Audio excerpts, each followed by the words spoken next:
Shabbat Dafsa Machvav Amud Bet. J'espère que vous allez tous bien. Nous allons commencer à la deuxième ligne de ce Hamoud. Donc on a vu dans la Mishnah que Kiseh ou Smuchot, un handicapé, totalement handicapé, il ne peut même pas marcher, il peut seulement se déplacer avec une chaise et des béquilles, et il s'appuie parfois un peu sur ses moignons, donc il faut lui mettre des coussinets. Maintenant, quel est le dit? Tmei Midras. Alors ils sont Tmei Midras, c'est-à-dire que si lui les a, ils sont Tmei puisqu'il s'appuie dessus, sur ces trois choses. Ve'nyotzim b'hem b'Shabbat, là on parle que de la dernière chose, c'est-à-dire des coussinets. De peur qu'il tombe, le reste on peut sortir puisque ça le protège, ça lui permet de se déplacer, ça l'aide. Mais les coussinets, on a peur qu'ils tombent et qu'ils les ramassent. Venir Nassim Baim Lazara, on ne peut pas non plus rentrer dans la Hazara avec, parce que c'est comme des chaussures, puisque c'est au bout de ces moignons. Lorsqu'il était à genoux dessus, on avait dit que c'était pas au bout, donc c'était pas Mekabel Touma. En tous les cas, en tant que Midras. Pardon. On pouvait rentrer au Beth Amikdash. Ici, non. Tana Kameh de Rabbi Yochanan, il y a un Chacham qui a dit devant Rabbi Yochanan, Nichnasim Bahem Lazara, on peut rentrer dans la Zara. Amarle, il lui a dit, Anish, on est Isha, Choletzet Bo. Moi, j'ai enseigné qu'une femme fait Khalitsa avec ça. Elle peut faire Khalitsa sur ses coussinets. C'est-à-dire que c'est considéré comme des chaussures, puisqu'il faut cracher dans la chaussure. Ve'atamra, Nichnasim, et toi tu dis qu'on peut rentrer avec. Non. Il faut enseigner qu'on ne peut pas entrer avec dans la Hazara. L'uktemin, théora. L'uktemin, ils sont théorim. Pourquoi ils sont théorim? Parce que c'est ni des kelim, ni des ustensiles, ni des darchitim, ni des ornements. Donc ça n'a pas du tout de digne et c'est pas des habits non plus. Maï l'uktemin. Maintenant, qu'est-ce qu'on appelle l'uktemin? Il y a trois explications. Rabbi Avaou. Khamra de Akfa. Alors il fabriquait un âne en papier, ou à ce moment-là il n'y avait pas de plastique, et il le mettait sur leurs épaules. On avait l'impression qu'il y avait un âne qui marchait. Il y avait même des fois un cavalier dessus. En français, on appelle ça, au temps de Rashi, on appelle ça un artifice. Rava Bar Papa Amar, Kishire. Kishire, c'est des échasses. Alors pareil, des échasses, eh bien c'était pour les clowns, ils dansaient avec. Alors il faut comprendre, pourquoi, alors l'âne on comprend, c'est ni un habit, ni un vêtement, ni un ornement. Les échasses, à la rigueur, on aurait pu marcher dessus, et on marche dessus, donc ça devrait être tamé, puisque c'est tamé midras. Non, Arthur nous dit que c'était pas fait pour marcher, c'était fait pour danser, pour faire rire les gens, mais c'est pas vraiment, c'est pas les échasses que nous connaissons pour vraiment marcher dans la boue. Rava Baravuna Amar, Pramé c'est un masque, tout simplement. Alors un masque, c'est sûr que ça c'est ni un vêtement, ni bien sûr un ornement. Matniti, la Mishnah. Les enfants sortent avec ksharim, on va expliquer plus tard. Bnei Mlachim, les princes, bezugini, sortent avec des clochettes. Vechol Adam, en vérité n'importe qui peut sortir. Et là, chez Livro Chamirové, les Chachamim ont utilisé le cas habituel. C'est que c'était les enfants, donc les enfants des rois. Ils étaient riches et on leur mettait des clochettes en or. Il va falloir expliquer pourquoi on a le droit de sortir pendant Shabbat. On peut déjà dire que c'est simple. C'est qu'à partir du moment où pour eux c'est quelque chose de tout à fait banal, ils sont riches. C'est banal, donc d'abord ils vont pas les enlever pour les montrer à qui que ce soit.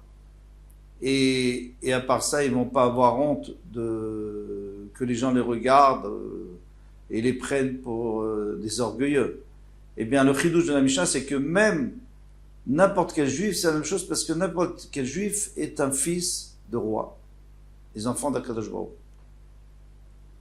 Maïk Sharim, qu'est-ce que c'est que ce nœud? Amar Ada Maré. Alors Ada Maré a dit, Amar Rav Nachman, Bar Baruch, Amar Ravashi, Baravin, Amar Aviuda, Keshure, Poa. Alors on met des plantes, pois, c'est la plante avec laquelle on fait du rouge, et ça peut guérir, ça guérit les maladies. On lui accroche ça, au cou.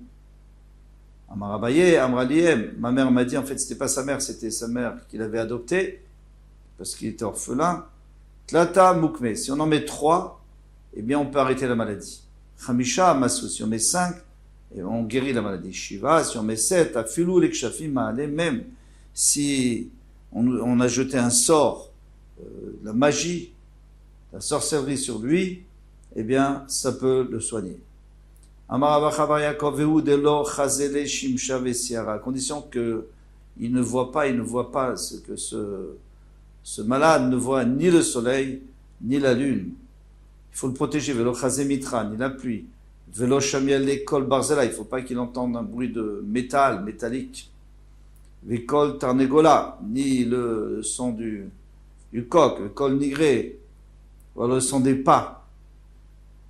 Amar Nachman bar Yitzchak, nafal puta babira. Il dit, eh bien, ce poids là, ce kécher, ce nœud là qui soigne, il est tombé au fond du puits. De toute façon, on ne pourra jamais réunir toutes les conditions, donc ça ne pourra jamais soigner si tu dis ça. Maïr Yabani, alors maintenant, pourquoi on a parlé des garçons? Eh bien, si une fille est malade, pourquoi on ne lui mettrait pas aussi ce kécher poids? Afilou banot, nami, Maïr, pourquoi tu me dis des petits? Afilou donim, nami, même si c'est des grands, des adultes, pour utiliser cette réfoua. Et la Maïk Sharim, non, mais c'était pas ça alors. Quels sont ces Ksharim, ces nœuds? Qui a d'Amar Avin Baruna, comme il a dit Avin Baruna, Amar Aframa Bargouria, Amar Aframa Bargouria, Ben Sheshlo Galgouim à la vive, un enfant qui languit son père. Donc un garçon qui languit son père, Notel Retsua. Alors, c'est rare que la fille, elle languit moins son père. En tout cas, c'est ce que nous disent les Mfarshim. Elle languit moins son père que le garçon. Alors, qu'est-ce qu'on prend Notel Retsua Miminal Shel Yamin, il enlève le lacet du père, de la chaussure droite du père, avec le cher, le bismolo, et il attache sur la main gauche du fils. Et ça peut soigner. En tout cas, ça peut enlever l'angoisse. Si tu veux te rappeler, c'est les tefilin. Les tefilin, on prend avec la main droite et on met sur la main gauche. Donc on a pris de la droite pour la gauche, comme on a vu ici. Les chiloufa, alors c'est bien qu'on ait donné un siman. Pourquoi? Parce que si on fait le contraire, on prend de la chaussure gauche et qu'on met sur la main droite, c'est grave. Les chiloufa sakanta, on peut arriver à une sakana parce que ça va empirer cette angoisse. Amaravin baruna, amaraframa barguria, c'est choufé kassa. Atibouria. Alors quelqu'un qui avait mal de ventre, on prenait un bol, on mettait de l'eau chaude, ensuite on versait l'eau chaude, il y avait encore de l'humidité, il y avait encore de la vapeur à l'intérieur, on le mettait à l'envers sur Atibouré, sur son nombril, Bishabata, Shabbat, même Shabbat on a le droit de le faire, Shapir Dami, c'est permis. Et qu'est-ce que ça faisait? Bien, ça faisait comme une ventouse, parce que comme la chaleur, ça faisait comme une ventouse et ça soulageait. Pourquoi est-ce qu'on a le droit de faire Shabbat? Et on va voir beaucoup de choses qu'on a le droit de faire Shabbat, les choses qui arrivent, tout simplement parce qu'on ne peut pas faire ça avec des médicaments. Et tout l'interdit de soigner Shabbat, c'est de peur qu'on utilise qu'on prenne des médicaments et surtout qu'on les moude pendant Shabbat. Ici, il n'y a pas de problème, il n'y a pas de risque, donc c'est permis. Vamaravin.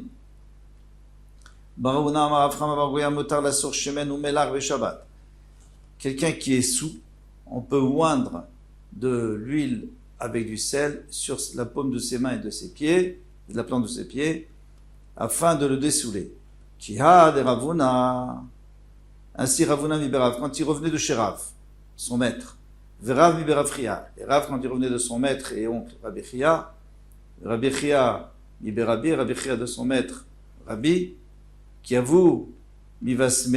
Alors des fois comme ça, on leur donnait du vin, leur maître leur donnait du vin pour leur faire plaisir, et des fois ils en buvaient un peu trop. Maïte Mishra, ou Milcha, on leur apportait de l'huile et du sel, les Shaïféléo ont frotté des Gavaïta, des Yadéou à l'intérieur de la paume de leurs mains, des Gavaïta, des Karayou à la plante de leurs pieds. Vamré qui écrit des Tzil, alors il disait de la même manière, des Tzil Hamishra, que l'huile est devenue limpide. Pourquoi? Parce que grâce à la chaleur de la main, elle devient plus claire. Des Tzil Chamré des Plania, alors lui aussi qui retrouve sa lucidité. Des Plania Bar Planita, tel et tel fils de telle et telle femme. On dit toujours le nom de la mère, on va expliquer pourquoi. Veilo.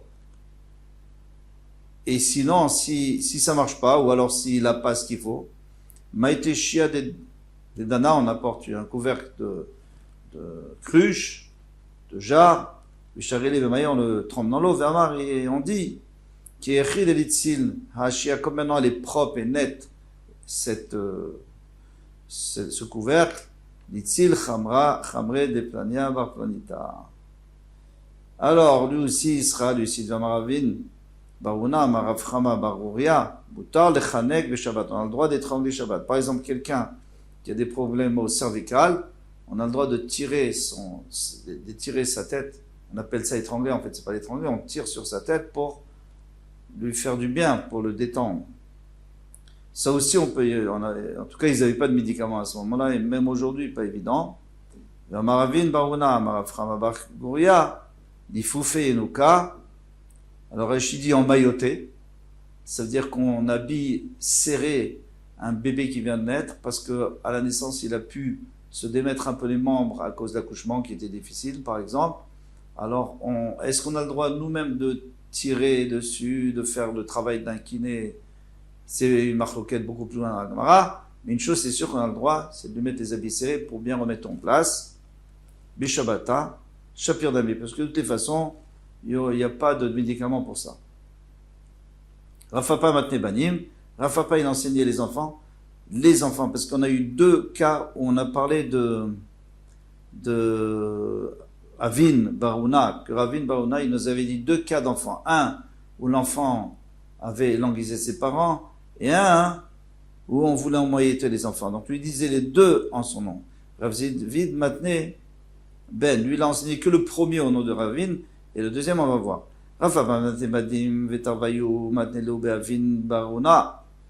Et les deux cas des enfants, c'était au nom de Ravin Barouna. Ben Kamaita. Le premier fils, c'est-à-dire celui qui était Midgagea, ça c'était Avin. Maintenant, Ravin Barouna, Vehai, mais l'Ifoufé, là, c'est emmailloté. Maintenant, là, Berava Barachana, il disait que c'était pas lui, mais c'était Rava Barachana. Damarabachana, l'Ifoufé, Yenuka Beshabata Shapir Tamis, c'est bien. On a le droit, Shabbat, de l'emmailloter. Amarabaye Amraliem, ma mère m'a dit, Kol Minyane, Bishma Deima. Chaque fois qu'on dit un lachash, chaque fois qu'on dit une formule pour guérir quelqu'un, on dit, par exemple, on dit que cela agit sur David ben, pas ben Shimon, on dit David ben Léa. Pourquoi il faut dire le nom de la mère? Et pourquoi faudrait-il dire le nom de la mère? Toujours aujourd'hui, on sait que quand on fait une fila pour quelqu'un, d'ailleurs on a appris de cette mara, quand on fait une fila, on dit toujours le nom de la mère. Par contre, Chazvi Shalom, après la mort, chez la majorité des dots, on dit le nom du père. Il y en a qui disent le nom du père et de la mère. Pourquoi est-ce qu'avant on disait la mère et maintenant le père? Alors on a deux pshatim qui sont magnifiques. Un qui a été donné par le Sefer Shut Torah Lishma. Il dit parce que on veut le srout de la mère il est toujours plus fort que le srout du père. Pourquoi? Parce que le père a beaucoup de mitzvot, il a Talmud Torah. Et c'est possible qu'il n'a pas fait tout ce qu'il fallait. Tandis que la mère c'est plus facile. Pour une femme c'est plus facile d'être une tzadika ou une tzadikette que le père. Et si on suit le Ramban lui explique que le corps vient de la mère, et la tsura, c'est-à-dire la forme, elle vient du père. Alors pendant la vie, c'est le gouffre qu'il faut soigner, donc c'est pour ça qu'on dit le nom de la mère. Et après la mort, c'est la tsura qu'il faut et qu'il faut faire monter. Alors on dit le nom du père. Très bien. Vechol kitre. Maintenant, chaque fois qu'il faut attacher, par exemple attacher un lacet à un enfant qui languit, bismola, toujours à gauche. L'amar Abaye. Amradien, Abaye dit, la mère a dit, kol minyane de mefarché. Chaque fois qu'on te dit qu'il faut faire 7 fois, ou 3 fois, ou 10 fois, alors tu fais comme il faut, qu'il est farché, comme c'est écrit. Et de l'homme est farché, mais si on n'a pas précisé, il faut faire 41 fois. Tanoura Balan, non mais nous enseigne, Yotzim be'even tekuma. Alors, une femme a le droit de sortir avec Even Tekuma. Qu'est-ce que c'est qu'Even Tekuma? Alors, c'est une pierre qu'on connaît, une pierre rouge, que les femmes mettent pour pas faire de fausses couches. Et elles les enlèvent juste au moment de l'accouchement. Alors, bien sûr qu'on a le droit de sortir avec, Bishabat, parce que ça soigne, Mishum Rabbi Meir Amrou, Ave Mishkal Even Tekuma. Même si on n'a pas cette pierre, mais on a pris autre chose, un autre objet qui pèse exactement la même chose, on l'a pesé sur la balance, on a vu que c'est exactement la même chose, eh bien on peut aussi utiliser. Vélo chez Ipila, on ne parle pas seulement d'une femme qui a déjà fait une fausse couche, et là, chez Matapil, elle a peur, parce que dans la famille, il y a des fausses couches. Vélo chez Ivra, et c'est même pas sûr qu'elle est enceinte, et là, chez Matitaber, elle ne sait pas, peut-être qu'elle est en train de tomber enceinte, Betapil, et qu'elle fasse une fausse couche. Les femmes, elles ne savent pas toujours exactement quand est-ce qu'elles sont tombées enceintes. Amaraviemar Barchlame, il faut que ça soit exactement le même poids, que ça soit pesé en phase et que ça soit exactement le même poids. Maintenant, si tu as pesé un objet face à cette fameuse pierre et tu as pris un autre objet, tu l'as pesé face à cet objet que tu avais pesé au début. Est-ce que ça marche aussi? T'es con, on ne sait pas. La mère a dit que la mère a dit, je dis la mère parce que c'était pas vraiment sa mère, l'ishata. Alors l'ishata c'est de la fièvre batioma, tous les jours il a de la fièvre. Il sait pas comment soigner, c'est grave. L'ishkol zuza chivara, il prendra une pièce toute neuve en argent. Chivara ça veut dire blanche, en argent massif, propre. Et les îles, les malchata, il ira au marais salon. Velit kol mitkale milcha, il va peser en face de cette pièce le même poids de sel. Velit saire bechalala, il va le nouer bechalala debe et savar, juste en dessous du cou. Benira braka avec un cheveu, un poil arrondi. Ça, il y en a qui disent que c'est un poil de queue de vache.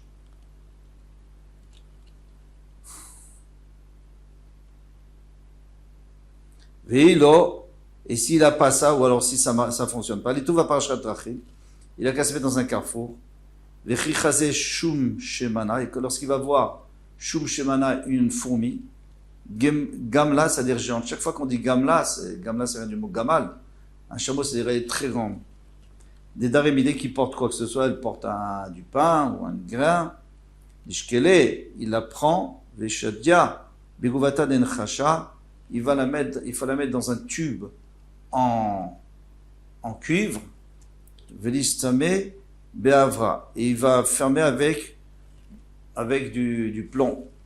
Velirteme Beshitin Gushpanke, et il va fermer avec 60, donc il va sceller avec 60 seaux. Alors le Rashi dit qu'on n'a pas besoin d'utiliser, c'est l'Avdafra, on n'est pas obligé d'utiliser du avar, du plomb, on n'est pas obligé d'en faire 60 exactement, il faut bien fermer. Velevar Zula, et il va remuer, Velidre, il va le porter, Velimalé, et il va dire à la fourmi, Teunechalai, ce que toi tu portais le grain, moi c'est moi qui le porte. Vetunai, Aler, et maintenant ce que moi ma maladie, elle est sur toi. Très bien. Amar le Ravacha bered Ravuna le Ravashi, Ravacha Ravuna dit Ravashi veut dire Maïnish ishkache veifsagbe. Peut-être que quelqu'un a déjà utilisé cette fourmi pour arrêter une maladie qu'il avait. Alors si on dit que la charge de la bête, de la fourmi elle est sur nous, Chazvé Shalom, il va prendre une deuxième maladie avec. Et l'animat tunai beteunech alayich. Soit ma charge, soit ta charge, c'est tout sur toi.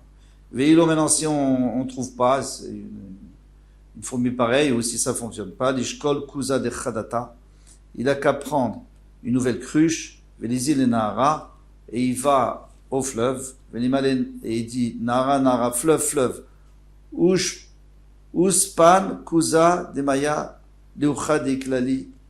Je t'en prie, j'ai un invité qui est venu, Ocha, c'est un invité qui est venu, et il est invité chez moi, alors prête-moi de l'eau pour mettre dans cette cruche, et tu remplis la cruche. Velidar shav zimne, et cette fois il va te tourner à l'échelle sur sa tête, velishadian achore, et puis après il le jette derrière lui dans le fleuve. Velimale, et il dit au fleuve, nahara, nahara, fleuve, fleuve, shekol, maya, allez, reprends ton eau des avatés que tu m'avais donné, j'en ai plus besoin. Deucha, deikla, li, beyome ata, ou beyome azal, car l'invité qui s'était présenté à moi, il est venu aujourd'hui, il est déjà reparti, donc j'en ai plus besoin. Et voilà comment on peut se débarrasser de pas mal de maladies. Aujourd'hui, on ne connaît plus tellement tout ça. On connaît les médicaments. Malheureusement, il y a beaucoup d'effets secondaires par rapport aux médicaments. On prie que Bezat Hashem, tout le monde soit en bonne santé. À bientôt. Kol Touf.